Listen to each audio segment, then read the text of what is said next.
Why is it that some mortgage professionals seem to move faster? They innovate more, they grow with more consistency, while at the same time, others with probably just as much talent and knowledge, they're stuck and they can't really break through to get to that next level. And I promise you, it's not because they're smarter. It's not even because they work harder. It's because they're not doing it alone. Like in this industry, we have too many professionals that just operate in silos. They're building in isolation. They are thinking about all the things that a top level mortgage professional should do, and it kind of creates a paralyzed state, right? So let's think about all the hats that a mortgage professional wears. We have to show up and be great leaders. We have to learn how to be great leaders because you can't really run a team or create any sort of scale if you can't lead. We have to generate all of our own business, all of our own leads, do all of our own business development, find new business partners. We have to come up with and execute on our value proposition, typically all on our own. We have to manage all of our own technology and research how to get better and more efficient. We have to do all of our own team building. We have to do job posting and interviewing and comp plan, creation, hiring, so on and so forth. And we're definitely not the best person to do that, but we have to. We have to be the head marketer and content creator and thought leader. And look, guys, I can keep going, but you get it. Like, this is one of the hardest jobs, I think, in America in terms of the amount of skills that you have to have and the amount of bandwidth and capacity we have to create. And I know that because I've been there. I've been in that lone wolf mentality. It's a familiar feeling for me early in my career. And even it's actually glorified in some circles, right? But, how hard you work and how much time, energy, effort you put in. But look, I promise you, it is a massive limiter. Because here's the truth. The truth is that community is not a luxury in this business. It's a competitive advantage. All right, when we're surrounded by like-minded professionals who are aligned in purpose, who believe what we believe, everything changes. What happens when you get that community is we go from doubting our next move to modeling off of someone else who's already done it. So you don't have to guess and figure out if it's going to work. You don't have to sit on an idea for weeks or months when other people are launching it in days because of shared tools and feedback mechanisms. We don't have to feel like we're building alone. If you have the right community, you actually know that you're building alongside others in collaboration. Ideas don't get lost. Execution doesn't get delayed.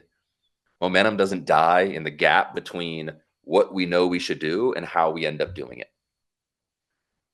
Because with the right community, the distance from idea to implementation, it shrinks.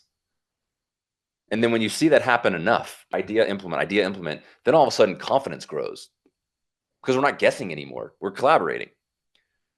So if you want to future-proof your business, if you want to lead with energy and clarity and speed, please don't isolate yourself. Like, plug in and share and build it with others.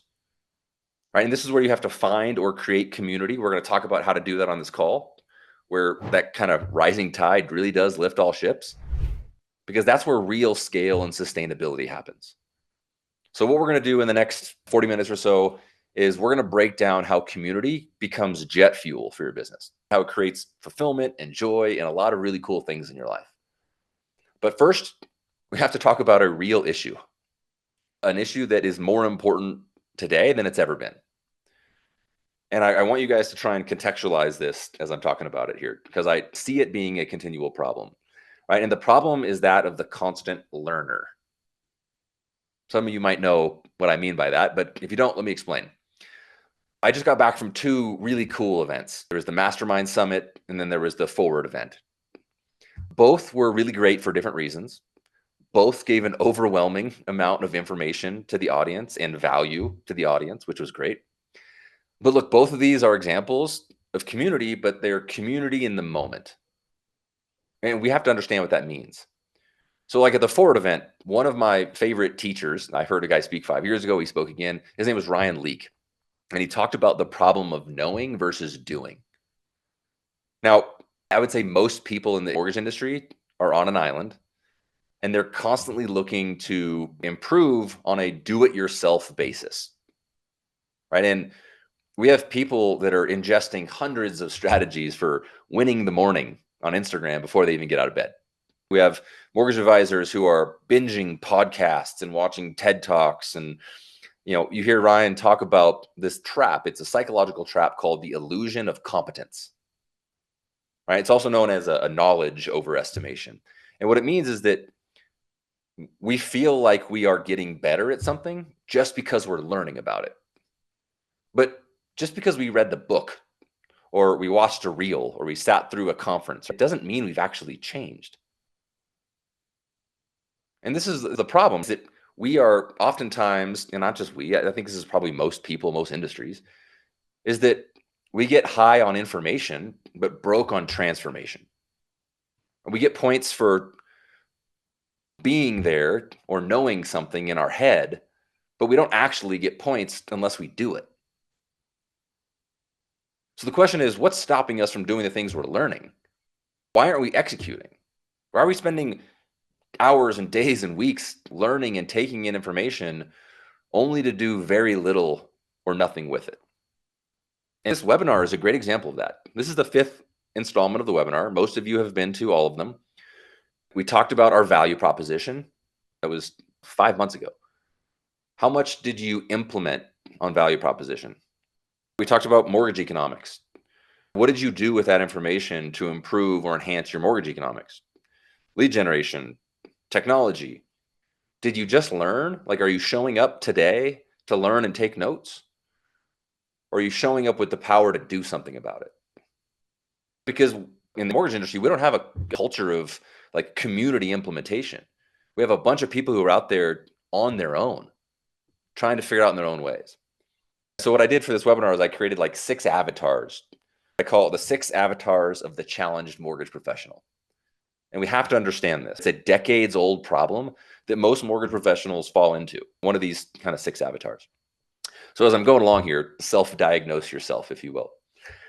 So the first is the lone wolf mortgage advisor. This is someone who is doing everything themselves, from taking applications, collecting documents, pre-approving the file, structuring the file, chasing docs, marketing, follow up with leads, updating agents, figuring out lead gen.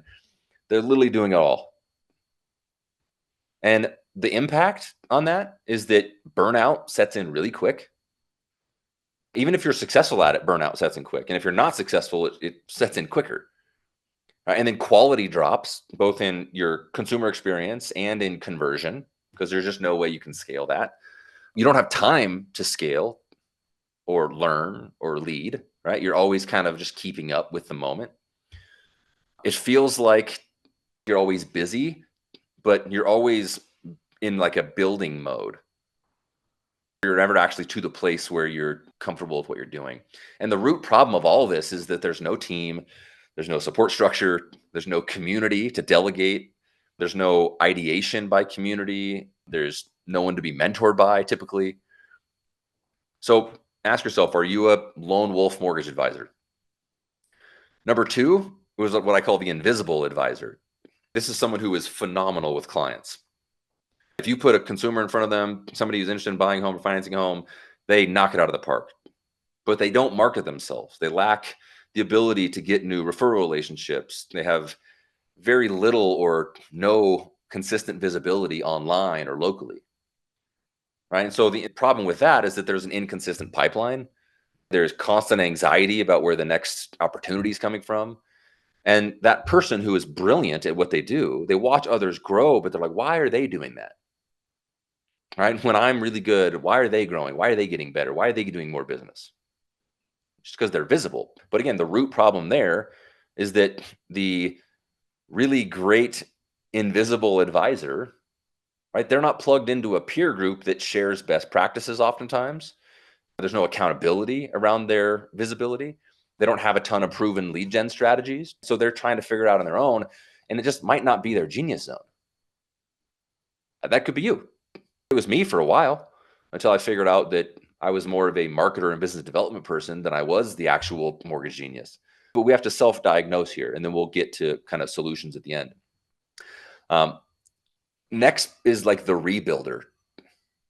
So the rebuilder is when every New Year's Eve or leading up to every December and January, you sit down, you do your goals, right? Your yearly plan, but it's all on you. You don't have a ton of support or systems. And so inevitably, kind of around February or March, you stall out. And then you spend weeks rebuilding old workflows, redoing new CRMs, rewriting scripts. And the impact there is that your momentum is consistently lost, which means like the flywheel never takes over. You're always starting over. The business never compounds on itself because it's a rebuild. And the root problem of that is that there's a lack of shared resources. The framework is not there for a scalable and systematic business model, which a community would actually help refine. It would help put into place. Number 4 is what I would call the tech master, right? This is the mortgage advisor who, no matter what, they always feel inefficient. They lack the tools to create a consistent process, or they become obsessed with like all these different vendors and technology, right? And every day they learn and, this is going to be awesome. They're always out there looking for the next tech thing. And they spend, like, I've seen this more than I care to admit, days, weeks, months learning about new tools, diving into new things, building out tech, and then they bolt it onto their system and it looks like Frankenstein's monster. We kind of showed you that on the tech webinar. And the impact there is that now you're basically an IT or tech professional, right? And less of a mortgage professional, right? It wastes a ton of time doing something that's really outside of our genius zone, if we're honest. And look, I know there's a lot of people that get a ton of energy from being in that creative, like, let's build this mode. But ask yourself, should you be doing that? Are you a mortgage professional or are you a technology professional? You shouldn't have to do both, right? That's where community comes into play. Because at some point you'll realize that the pace of technological advancement is far greater than any mortgage professional's capacity to keep up with it and run a mortgage practice. So the root problem for this tech genius is that they're not a part of a community that is actually focused on best-in-class technology on their behalf. They don't trust typically that their leadership has the best roadmap for the future, so they take it all on themselves. They build these systems within systems. You build a company within a company, and it's expensive and it's time consuming. All right, so the 5th avatar is the overconfident optimist. And this is the mortgage professional who is trying to run the same playbook that they've been running for the last 5, 10, 15, 20 years. They try and run it with clients and realtors and every aspect of the business, but they lack the understanding that they have in 2025, they have to be 10 times more valuable than they used to be, and they need to be massively different than their competition. But the overconfident optimist says, well, it used to work, so it's got to work in the future. I'm just going to work harder. All right. The impact there is that that person is going to struggle to win business against lower priced or more valuable competitors. They start discounting rates to compete, and they think I just need to get cheaper and cheaper, which I've said 1 billion times is not the answer. Their confidence erodes. They start to close less business, and then it's just a negative flywheel effect. And the root problem here is that they're not a part of a learning culture or community that works on value proposition, that works on their long-term commitment to clients. So they don't even know why they're losing half the time, because they don't know that there's a better, more valuable value proposition that exists in the marketplace. And then the last type of avatar is the isolated leader. And this might hit home for some of you in different ways. This would be a branch or a team leader who feels a ton of pressure to carry the weight alone.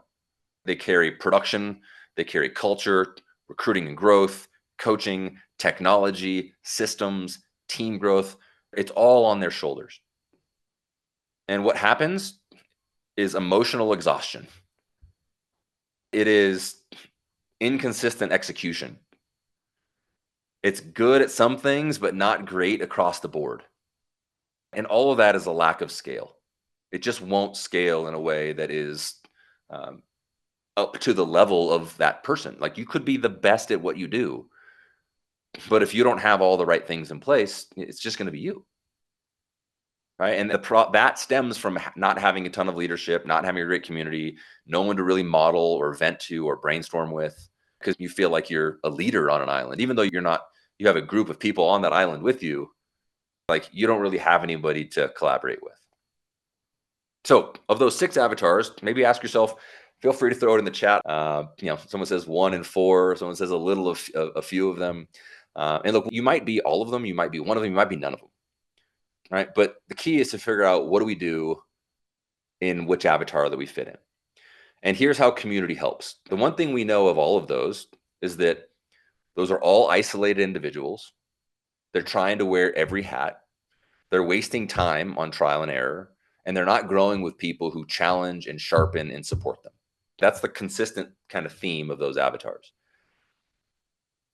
Right, but the solution is not to work harder. It's not to work longer or to learn so much so you can solve everything. But the key is just surrounding yourself with a group of people who work together to solve the biggest and most common problems of today's mortgage industry. And there's also a community of people who are looking around the corner, solving the problems of tomorrow's mortgage industry. That's the community that you want to strive to be a part of. All right, so I'm going to go over the 10 high impact community superpowers, and you want to take notes on these. I purposely didn't do slides because I wanted to connect more. So I would encourage you, write down these 10 superpowers of community. It's going to be a playbook to help you kind of figure out which community and how to build community, those types of things.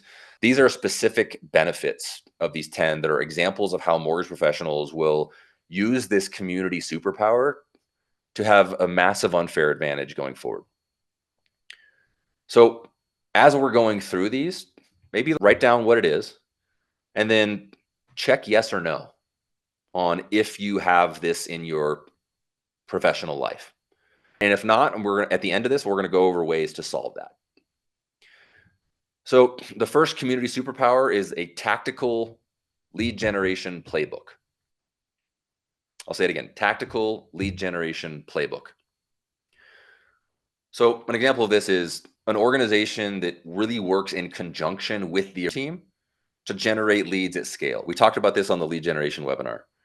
A community where we are generating business together, utilizing best practices of people's skill sets.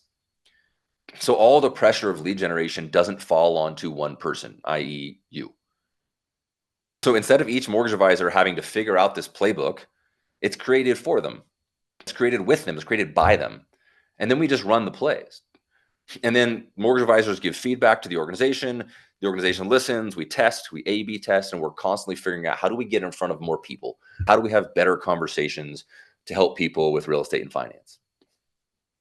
And because of this, other areas of your business, such as business development and lead generation in referral business, it becomes much easier because you can take the collaborative lead generation and you take it to the best real estate agents, the best financial planners, the best builders, and then you really exponentialize growth. And the result of having that in your community is faster execution and proven results, right? And that's going to equal a more scalable and consistent kind of business and growth.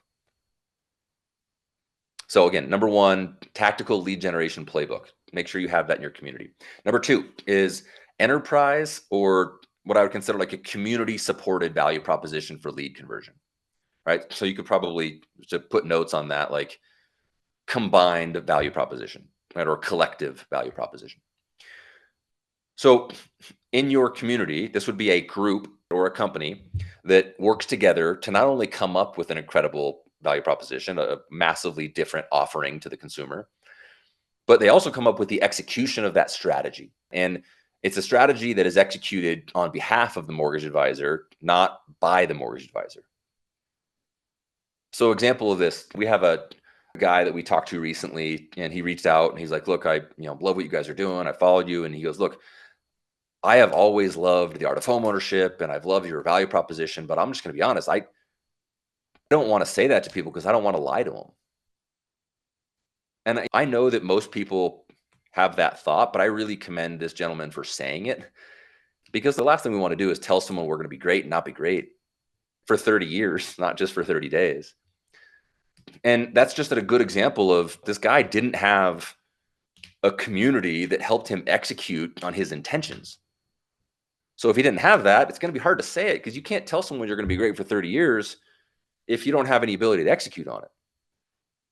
So you end up being a part of a group, right? When you do have this community execution, you do have the ability to deliver your value proposition as a kind of a communal whole. If you do this, then you end up being part of a group that's really confident. because they can clearly make a more valuable offering to their clients. They can make a incredibly more impactful commitment to their clients, right? When you know that you have a community that's backing you up, right? That's going to execute on that commitment with you and for you. And what this really means is like the ability to have this type of community, it allows for execution on big promises. When I first about the art of homeownership and like becoming the most valuable mortgage professional, it was an overwhelming thought because I was like, how do I deliver that level of value with such consistency that I can be confident in? And it took me a really long time because we had to build the whole thing. But again, if you have that community, confidence, it just flows out. One of the things that we do is that we have a group of teammates called client success managers. So these are people that we've hired and we've trained and we mastermind with, and we are constantly, learning and improving on how to help people with their real estate and generational wealth. And every teammate is assigned to a client success manager. So when I say I'm going to be great for 30 years, it's really the client success manager on my team who's going to deliver that. And then I just get pulled back in when there's advice and guidance and strategy and planning necessary. Right? And again, what that does is it makes us all more confident mortgage advisors. We have higher conversion metrics. We have higher margins because we're selling a more valuable product. And then all of that just flywheels into kind of consistently growing business. So again, ask yourself if you have that in your community, that collaborative approach to value proposition. Number 3 is collaborative problem solving. This one is awesome, right? This is when, like, let's say you run into a complex scenario and you want to make sure you have a place where you could just post that. So in Loan Atlas, we have a loan scenario section where people will just go in and they'll post loan scenarios, or we have that in our Teams chat within Neo. I'm assuming most of you have this, but if you don't, start one, right? Like, just everybody should be putting in their scenarios. And then within minutes, you have 2 or 3 suggestions from peers who've literally solved that before, from ops people who've solved it before. And then this is an immediacy to the next step, right? So either find it or build it within your community, whichever that is. But the result is obvious, right? You save deals, you save time, your clients win, your agents win, and there's no ego in these things. Right? This is just full support. Everybody shares best practices. Everybody shares what they're doing and how they're winning. Number 4, co-building tech and systems. It's the future, right? Like, this is a big one. This is when your community or your organization believes that advancing technology is going to be the competitive advantage. It's going to create more scale. It will reduce the cost of fulfillment, allowing you to be more competitive on price while being more profitable. And then you have each mortgage team inside of that network kind of co-create their workflows and their processes and their communication cadence using the same technology and systems, same CRM, same platform. They test automations together. They share workflows. They A/B test certain things. They even help troubleshoot when technology is being considered and built and designed for the future. That has to be a part of your community. If you sleep on this one, it's going to hurt, right? Because people will just slingshot by you and you may not even know why. But if you do it, the result will be that you'll have less trial and error, right? Fewer delays. You'll have more hair. You won't go insane and stress yourself out. And you'll have a collective intelligence that really lifts the entire operation, the whole ability of that operation to be successful. But that is a communal approach, company, community, mortgage advisor. It has to be collaborative in technology. If you're lone wolfing technology, it's a bad look. Next is number 5, role play and skill sharpening. So I'll give you an example here, like a weekly community Zoom call, right? Where you're role playing your buyer consultations, rate conversations, economic events or breakdowns, current events. And this is where all of your peers and all the people in your community are going to give real-time feedback and refinement. And this is what I say, and this is what I do. We have what's called game film, right? Game film is just effectively all of us live doing our job. So our dreams and goals calls are recorded. Our client consultations are, and they're Zoom, so they can see us and the client. They can see what we're sharing on the screen. They're not just like call recordings. There are contract meetings are recorded, our realtor presentations, our builder presentations, because it's one thing for me to tell you what to do, but it's another thing when you see it actually happen. And you see someone who You look at it, you're like, well, if they can do it, I can do it. And all you have to do is just execute on what you just saw, practice it, and go do it. And then you film it, and then other people give you feedback. And then you once a week, you guys are coming in, sharpening skills together. But that is an ethos of role playing and skill sharpening. And you will see a massive spike in confidence in yourself and in those in your community. You'll see conversion go through the roof, right? Because everybody is sharpening at that point. It's iron sharpening iron at that point. And you'll be really clear, really fast where your deficiencies are. Because you'll watch someone do a dreams goals call and you'll be like, wow, that is not what I'm doing. Or you'll be phenomenal at dreams goals call, but you'll watch someone and you'll pick up one incremental little nugget that will exponentialize the value of that dreams and goals call. And that happens with every aspect of the business. So make sure you have that in your community for sure. 6 is team building and scale. Power of community for team building and scale, can't be overstated. So as a mortgage advisor, if you're doing well and you're growing your business and you don't have to worry about who to hire, like that's kind of a fallacy, right? So what typically happens is mortgage advisors are growing their business and they are doing well, but they don't have to worry about who to, like they in a world where you have community, those people are hired for them. They're told when to hire them. They're told what job they do. They're told how to pay them. They're told, what interview questions to ask, how to onboard that person, how to train them, how to lead them, how to create a vision for that person that they're hiring that's bigger than current state. Like that's where we always stumble. Is that we're just not great. We've never been taught how to build a successful mortgage practice, what teammates, what do they do, what's their skill set, how much can they do, how do we, like all of that stuff. It should not be on your shoulders. In your community, there should be a blueprint for exactly how to go from 5 families a month to 100 families a month, right? Where you are just the leader, right? You're not the doer of everything. But the problem is without community, everyone's trying to create that blueprint on their own with no skills or training on how to do it. And I struggled with that for most of my career until I finally got it right. And now we just keep improving upon it and kind of tweaking it. So by being a part of a company or a community that operates that with that level of consistency and that scale, this is done for you and with you. You don't have to worry about what's next as you start helping more and more families. There's an unlimited growth path. You're unburdened by capacity constraints, turnover, burnout, inconsistency. And that is a superpower of being a part of a community that has that. And that also happens to be our next webinar in August. So if you want to know more about team building, definitely show up to that one. Number 7, entrepreneurial best practices for business owners. So guys, this is an underrated part of community. In our community, our business owners, which are all of our branch leaders and our cost center owners, we come together and we talk at least once a month about best practices to run a successful mortgage business. So we talk about margin targets by geographic and demographic location. Like where are your margins, where are yours? And we start to realize, oh, like this person's margins are actually higher than mine and in the same market. Like maybe I should do something about it. Product mix best practices, right? If you're in a market that has a difficult product mix for mortgage bankers and mortgage brokers, how do we get to a market that has a better product mix? Expense structures. How much does it cost to run my business from an expense perspective versus everybody else? Because it's open book. Everybody shares. Return on investment for marketing. Are you spending your money in the right places? How are other people spending it? What return on investments are they getting? Superpower from a community. Conversion metrics. Why are you converting 20% higher rate than I am? What are you doing? What are you saying?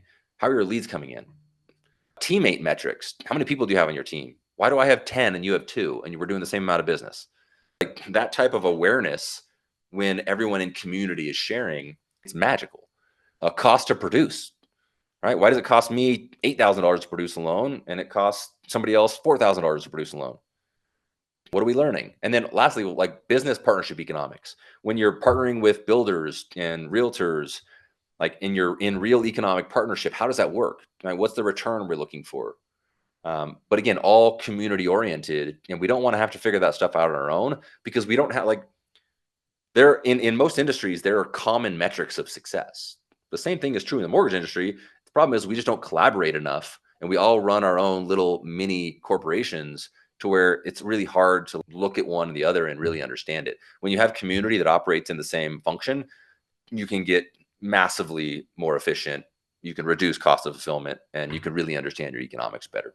So, result of that is you don't have a bunch of loan officers running around just closing loans. Instead, you have a group of high level mortgage operators who scale and run amazing businesses. That's what happens when you get that type of transparency amongst business owners, when everyone's sharing best practices. Number 8 in community is expanding our sphere with purpose and consistent messaging. So you could just say consistent purpose and messaging. Now, this is a major problem in our industry in that none of us individually are large enough or loud enough to break through the low rate, low cost conversation. Right? When I was in 2018, when I first started this kind of unique way of adding value to clients, it was like screaming into the wind because the only person that could hear me was someone right next to me. Because the noise of low rate, low cost, click button, get mortgaged, I don't need advice guide, like the noise of that was so great. I actually did a presentation one time. Go in and go to Google and say, how do I choose the best mortgage professional or any variation of that? And it's 22 pages of low rate, low cost, low rate, low cost. So it's like, how do I break through 22 pages of the internet search? And the answer is community, right? The answer is if I have enough people who believe what I believe, who are operating the same way I operate, who are committing something to a client the same way I'm committing to them, well, then it becomes a megaphone, right? Now, more and more people start to expect it. The brand actually means something. The community that you're a part of means something when it's not just you doing it, right? When there's a collective group and everyone delivers the same message of value versus price, and we all help each other by getting the message out, by hosting webinars, by creating content, by working on scripting and doing this across the country, there's a real chance we can change this industry.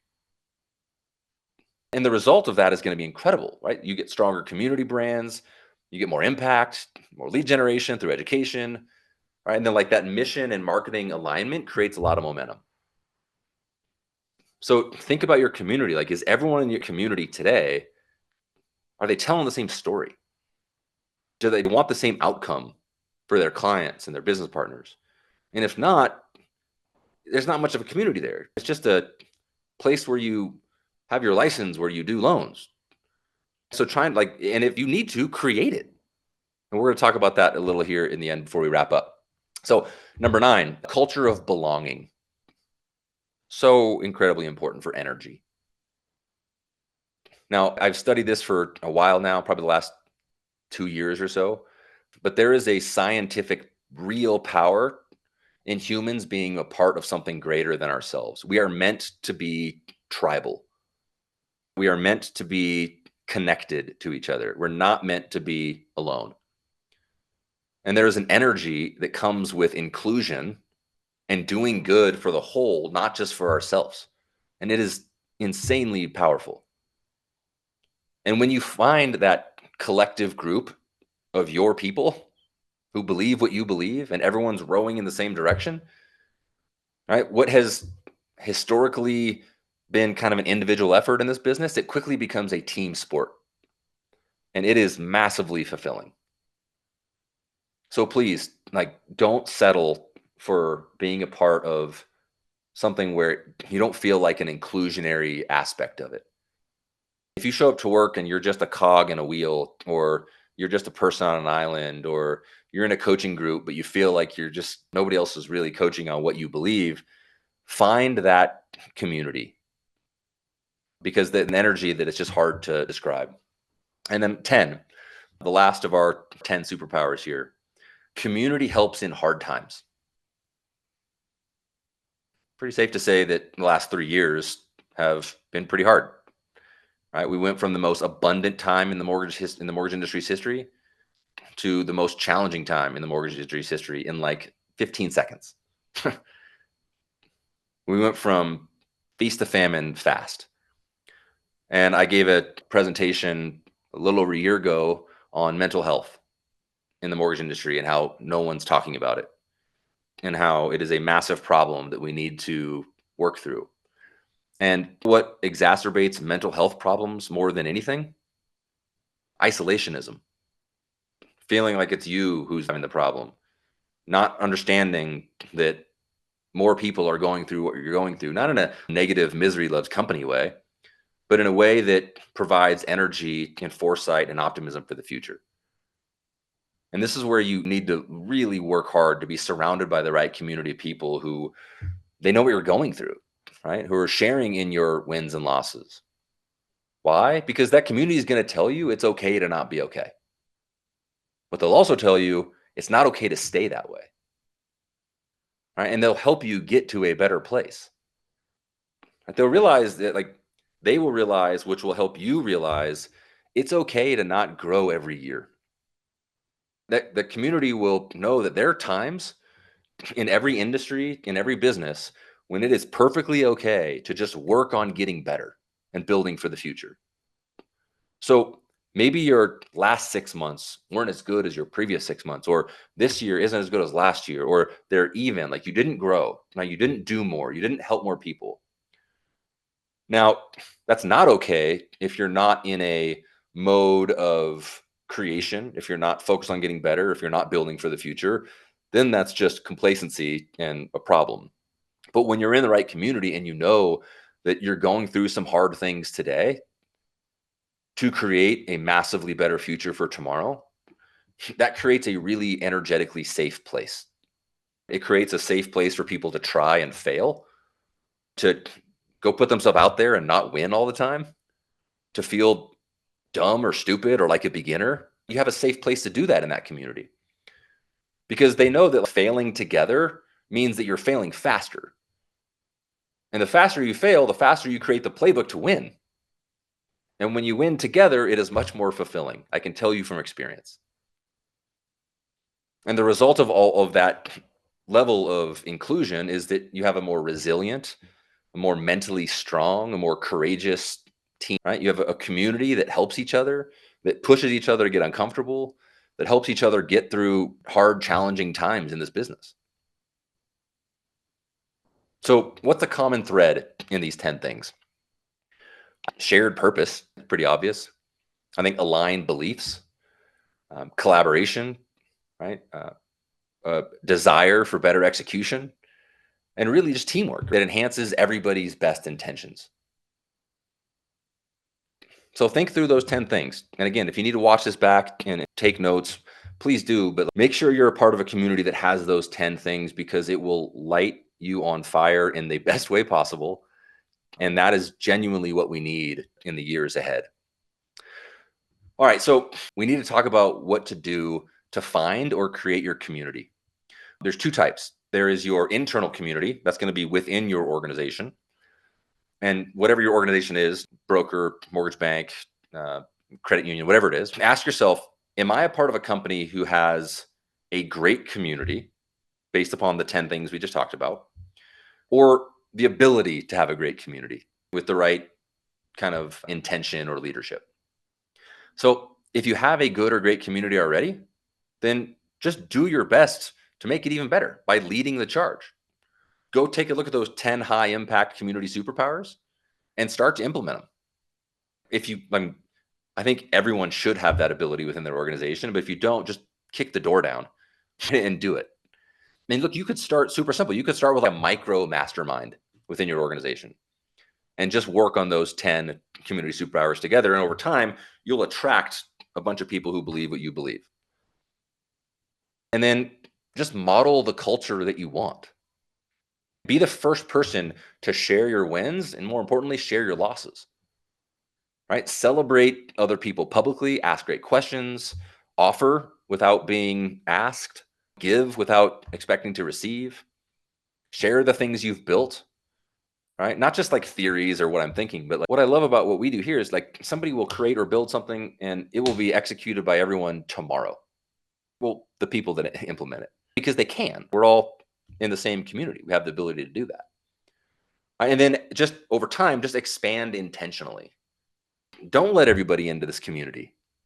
Create a good velvet rope that holds people back that don't believe what you believe, that are just there to take and not to give, that aren't collaborating. Um, because the more you do that, the more people will want to be a part of the community. Make it intended. Hey, if you want to come in, you have to give as much as you take. Leadership 360 does that amazingly. Like, one of the first questions we're asked in the interview process is like, "Hey, what are you going to bring to the group?" And I'm like, "Aren't I paying you? Like, what do I need to bring?" And then I realized that because we all come into that organization with that frame, like, what can we bring? What can we offer to everyone?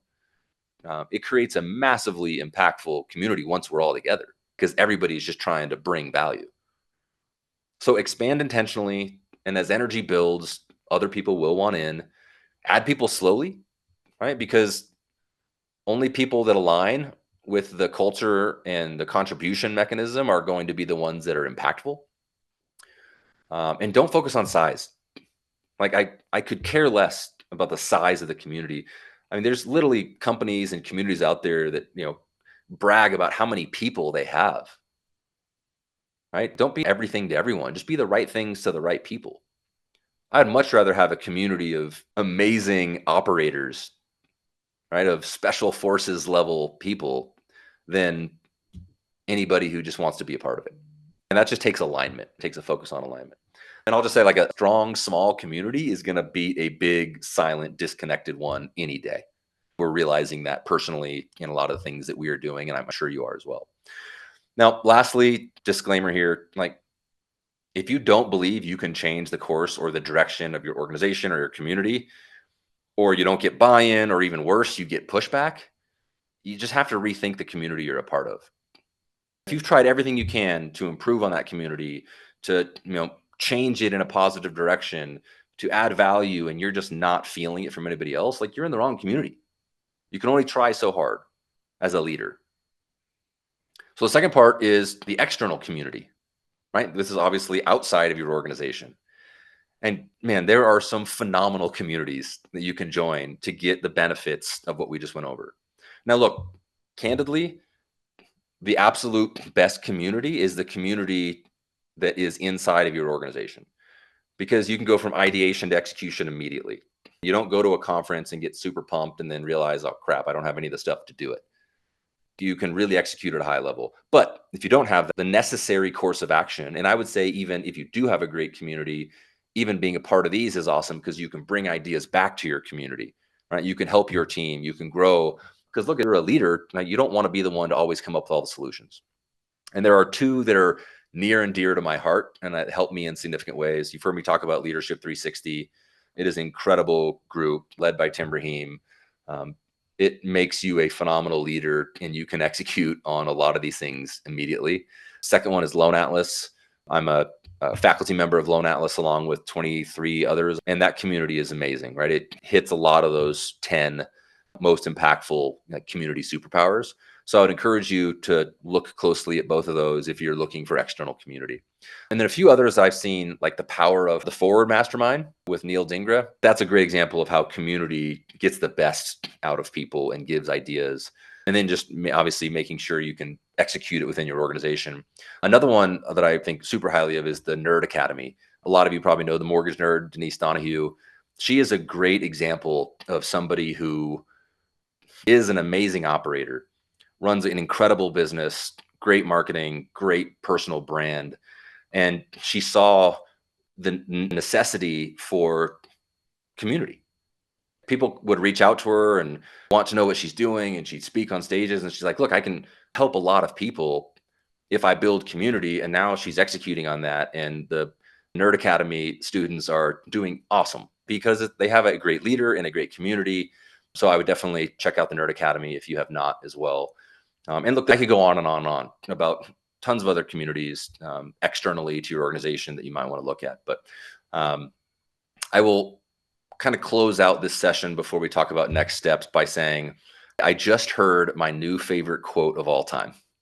It was at the Forward event. A speaker named Clint Pulver was up on stage, and he put a quote up on the board that said, "It's not about being the best in the world. It's about being the best for the world." And I was like, first of all, why didn't I think of that? Because I would have loved to have coined that term. But it hit me like when you hear something that just like really cuts to the root of what you believe in. I've said this 1,000 times. There's a difference between production and performance. A lot of mortgage professionals will produce a lot. Very few perform at a very high level for the client in ways that are necessary. So I think this really relates to community, right? This business has been plagued with a bunch of individuals who are out there trying to be the best, most volume and most units and most money. It's all crap. We've done a shit job of coming together to create something that is best for the world. Why? I don't know. Maybe it's ego. Maybe it's because we feel like if we do it on our own, we'll feel better. We haven't. In 40, 50 plus years of the mortgage industry, we have not created something that is best for the world yet. Now, there's some really great communities and organizations that are on their way, but it's going to take more people, right? It's going to take a more common belief. It's going to take people who genuinely create something that is best for the world that has yet to happen as a group, right? And it has to be done with people who care more about the impact and outcome for the client than the production or income, the money we make. And it's a magical feeling when we find each other, right? When we identify as that group. It's how we show up to the world, right? When we ideate on what could be true for the mortgage industry of the future. When that happens, the opportunities are endless. So I would encourage you guys, find that community, create that community, be that community, and we will absolutely create something that is best for the world. And we just get to be lucky to be part of it. All right. So thank you guys for being at this community webinar here. What is next? Recurring webinar every third Thursday of the month. We're going to send out a link to everybody so you guys all have it. So the next webinar is on August 21st. Again, we'll send out the link. We'll have it on social media. You should be on our email distribution list. It's going to be on team building and scale. I think that the mortgage industry is about to break out. I think that a lot of the best people are going to create market share at scale. And if we get any sort of tailwind from interest rates, or whatever the case may be, you're going to need to understand scalability fast.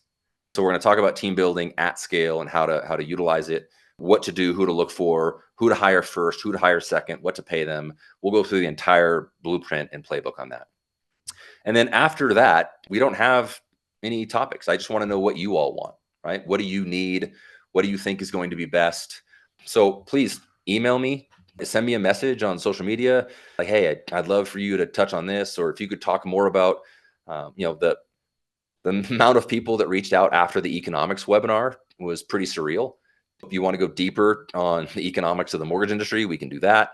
Lead generation is the hot topic of the day because we all need to be generating business ourselves, not relying on others. So please make sure that just reach out, tell us. I don't want to have to, come up with an idea and just put it out there. I'd much rather know what you all want or what you need. So excited to see you all on August 21st and help you understand the power of team building and, more importantly, step-by-step how to do it. Thank you again for your time. Enjoy the rest of your day, team. We'll talk soon. Thanks, y'all.